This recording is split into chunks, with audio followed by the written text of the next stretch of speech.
My name is Chris Leon, and I'm the technical service rep for FMC for the Northeast. Today, I'm in the Ole Valley of Pennsylvania, and I'm following up on an on-farm grower demo that we did here. This grower has typically been a capture LFR user, and this is his first year to use Ethos XB. I came out the day that we planted this on May 13th. At 10:15 a.m. our soil temperatures were running about 50 degrees Fahrenheit. So it was a little bit cool, but we were on the front end of a warming trend, and things that I planted in Stein after that, our soil temperatures were in the 70-degree range. So we really didn't have any stressful conditions that would have delayed emergence. And when I came back at VC or emergence and did a stand count, that was what I found. I waited 2 weeks, and on June 23rd I came back and did another stand count. And what I found at that point was a little bit different. Our seeding rate was 34,000 seed per acre, and in the untreated check we were running 30,100 plants per acre. Where we had our Ethos XB with our 7/21/6 pop-up, we were running 33,000 plants per acre. So we had only lost 1,000 plants from the initial seeding population, versus we were down almost 3,000 plants where we turned off the pop-up and the Ethos.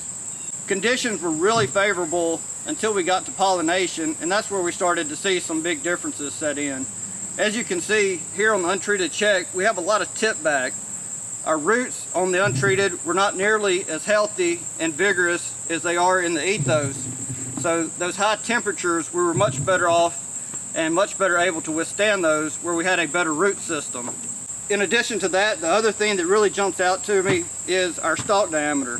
So you can see that we have a lot more uniformity in that field, a lot bigger stalks where we have the Ethos XB and the pop-up versus where we turn our In-Furrow off. Now this grower also was running 15 gallons of 28002S, and we left that on across the field. And you wonder why that might matter. So we're in this valley and there's considerable gray leaf spot pressure here. So at some point in time where you have these weaker stalks and you have gray leaf spot, that plant is going to start to cannibalize that stalk, and where you have a smaller stalk, you're going to run into standability issues. So if we have a wet fall, it's going to be a whole lot harder. You're going to need to get in and harvest something that does not have an In-Furrow treatment, versus I would expect something with a much better root system and a much bigger stalk to stand a whole lot better.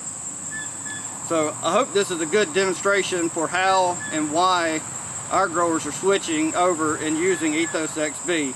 If this is not something that you've incorporated into your system, I would highly encourage you to do that. So reach out to your local FMC RMM or Star retailer and find out more information.